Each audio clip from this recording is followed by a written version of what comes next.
Now to your questions. We had someone ask, what's the benefit of unmasking after a lifetime and a current successful corporate career? And also, what's the impact of masking on my spouse, who is very aware and thrown off by my constant masking? The same person asked those two questions. So she's masked successfully. She's a current successful corporate careerist.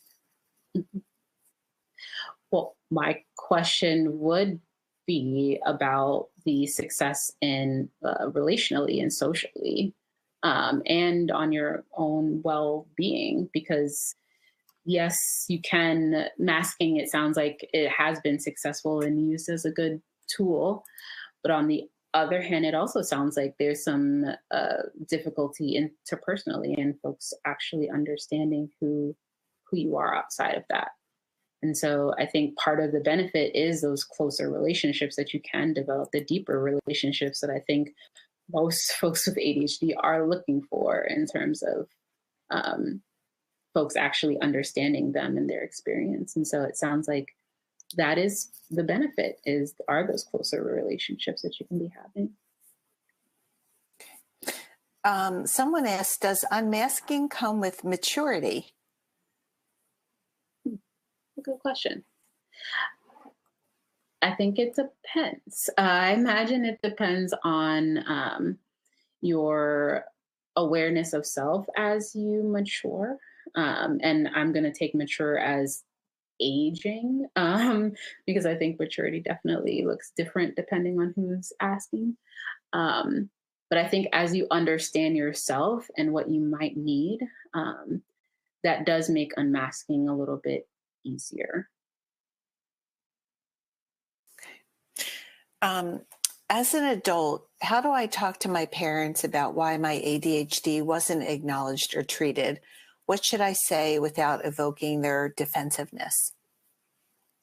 Yeah, that's something I'm excited to be doing some work a little bit around, because I think what is difficult at times is that conversation with our parents takes a little bit of curiosity first. I think what happens is we tend to use some blaming language around kind of these conversations with our parents, like, why didn't you? Or, why was this not taken seriously? And I think sometimes zooming out is a little bit more helpful, viewing your parents as people and who are they outside of the role of parent. A lot of the times their experience, if we're putting a neurodivergent lens on your parents, likely undiagnosed, if you're taking a step back, what would you be? I'm curious as how you would be looking at this person as a person.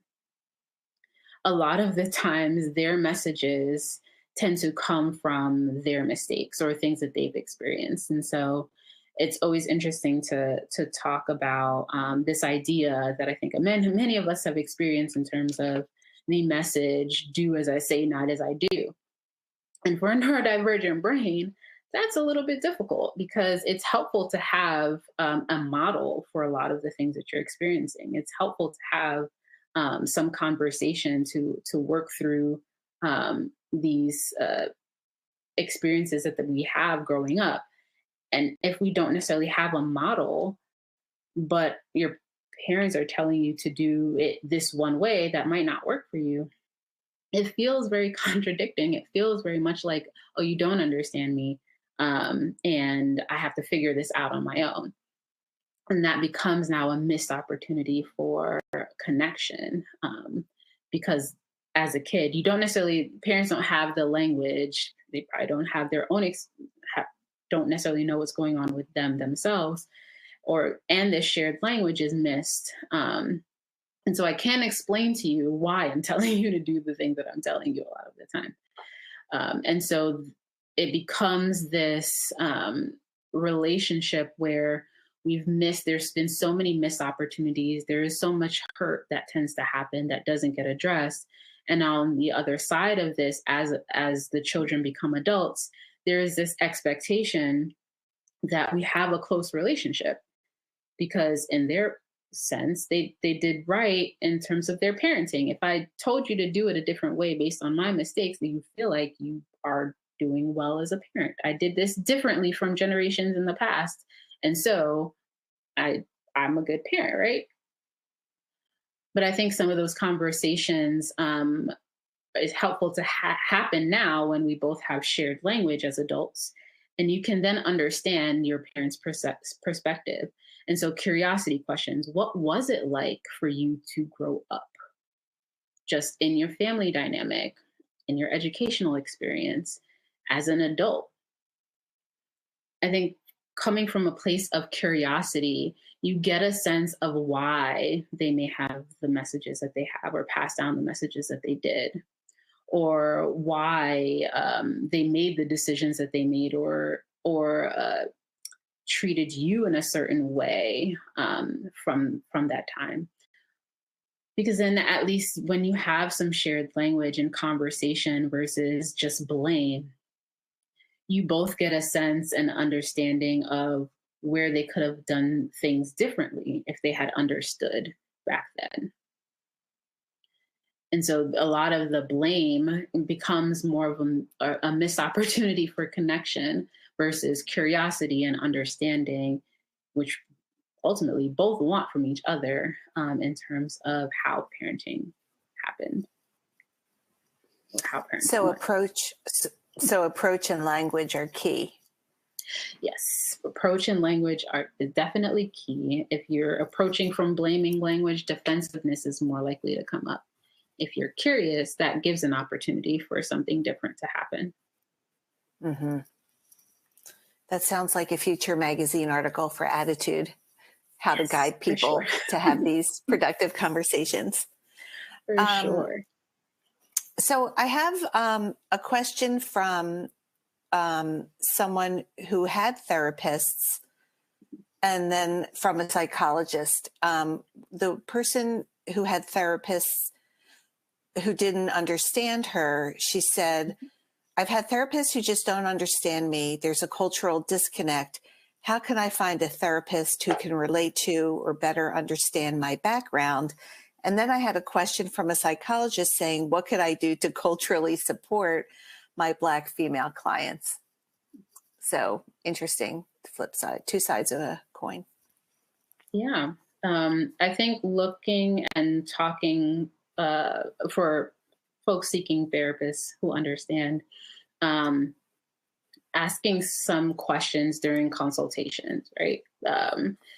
Getting a sense of, does this person have the curiosity to, even if they don't look like me, be able to understand my experience and navigate their bias. Because we all have, especially the way that folks have been trained, it's unfortunately there's not a lot of research that has happened within the Black community to be able to have some more explicit trainings around how things might look differently. And so, especially for the psychologist asking as well, kind of using that as using that missing data as pieces and ways that you can be more curious. So how does this show up in this person's life? Are there trainings that might align more with how you're seeing folks? Doing consulting in terms of talking to other clinicians who may have more expertise. Can always reach out to me if you need any guidance as well. But just being, again, kind of that, using that curiosity to get a sense of, like, what does this actually look like within a community that I don't necessarily know as well. Because I think understanding and acknowledging your bias is really, really helpful. Acknowledging, especially for to clients that you might not know exactly their experience. But if they allow you to be able to build a relationship where you can be more curious, you can ask more questions to get a better understanding, and then using that information that you already know to kind of synthesize the material that might be helpful for folks. And for those seeking clinicians, just asking those kind of questions about like if they are able to kind of acknowledge some of their possible bias, and if they're open to collaboration, ways to just helpfully to know that, like, am I safe here? Mm-hmm. I answered the question.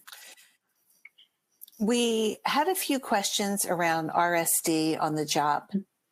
The first question is, I need help managing symptoms of RSD in the workplace. When I get feedback that's mixed, I dwell on the negative and get angry, shut down, or worse. How can I get past this? Well, part of me wonders about because it does sound like there's mixed criticism happening, positive and negative. And why does the positive often get pushed to the side? And asking, I think, noting ways that RSD tends to pop up in those moments. Is it the way that you're getting this information? Is there a better way for conversation to happen, and collaboration with those who are giving you feedback at work? I think it's helpful for you to know. I was kind of the one that said, I need all of the criticism, because even though I might emotionally display dysregulation, the criticism will help me always do better. It'll at least allow me to correct. And so sometimes welcoming even that criticism, and working with folks at your employment to correct some of the things that you're doing, that you may be doing incorrectly, at least will give you a sense of a way to move forward. Maybe not take it so personally, like see it in a different way, see it as something that's helping you grow, as opposed to something that's trying to tear you down. Yeah, definitely. Because it is something the point is to help you do better. Hopefully that's what your management is trying to do, or the folks that you work with are trying to help you move forward. And so the criticism is just a way for you to course correct if that's what's needed, or even talk about if this is something that's difficult for you to do. Maybe it doesn't actually align with how your brain works. Is there space for a conversation in terms of how this thing needs to be done? Is there space for flexibility in that, or doing it in a way that more aligns with your brain? Someone writes about masking on the job. I'm afraid if I unmask, it will be hard to mask again, especially around professional performance. My mask allows me to move ahead in an inauthentic way that's acceptable. I fear that unmasking will make my skills and capabilities less desirable. I'd love to know your advice and perspective on this kind of fear.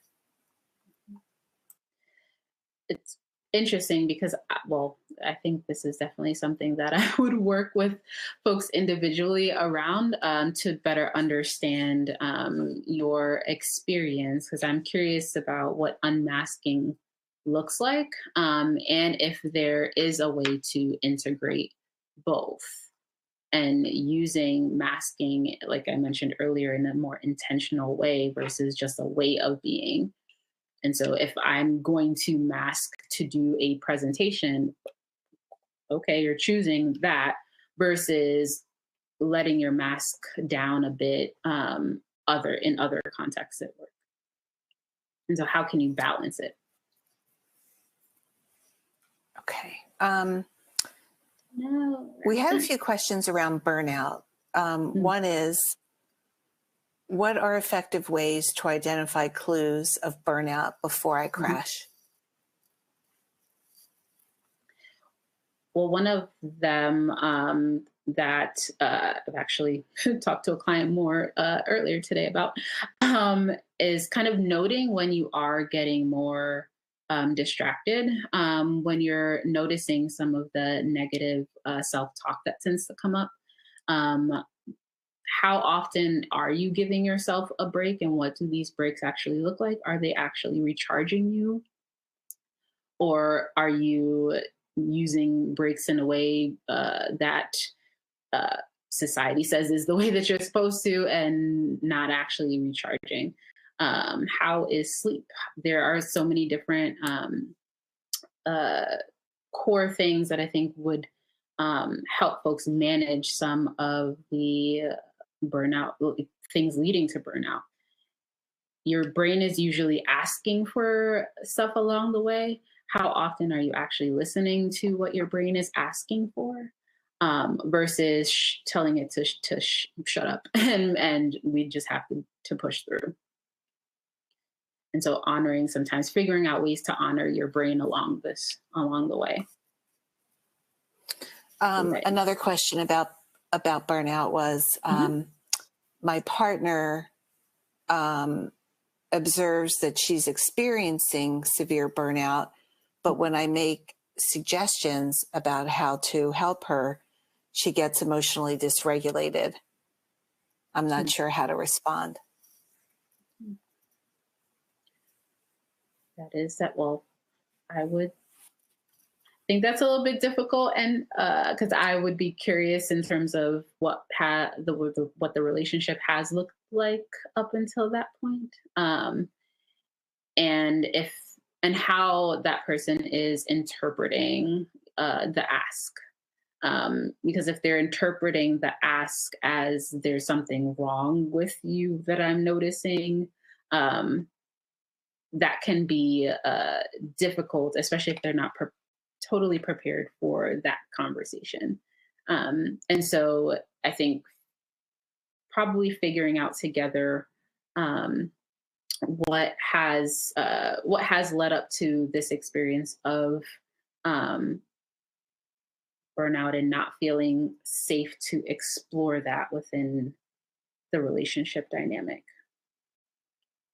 Like you said, tone and words are impactful and can skew things based on the lens that you're looking at it through. We had someone ask, can you tell us your thoughts about navigating RSD in friendships? The challenges of RSD and masking can impact social relationships. And sometimes I overanalyze social situations, and I find friendships are not that reciprocal. It leads me to overextending myself instead of receiving and releasing friendships when necessary. Yeah, I think some of that, the clarification I talked about earlier, could be helpful in that, of checking in with within your friendship dynamics. Are there ways that this can look a little bit differently that actually accommodates for both of our desires within a friendship? I think a lot of times we don't identify what we actually need from friends and ask for that.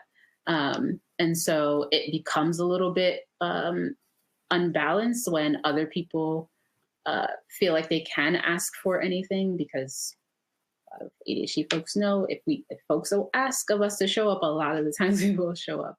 But if we're not asking folks to show up for us, how will they know to show up for us? And you can have more conversations about that if there's space within the friendship to do that in their safety.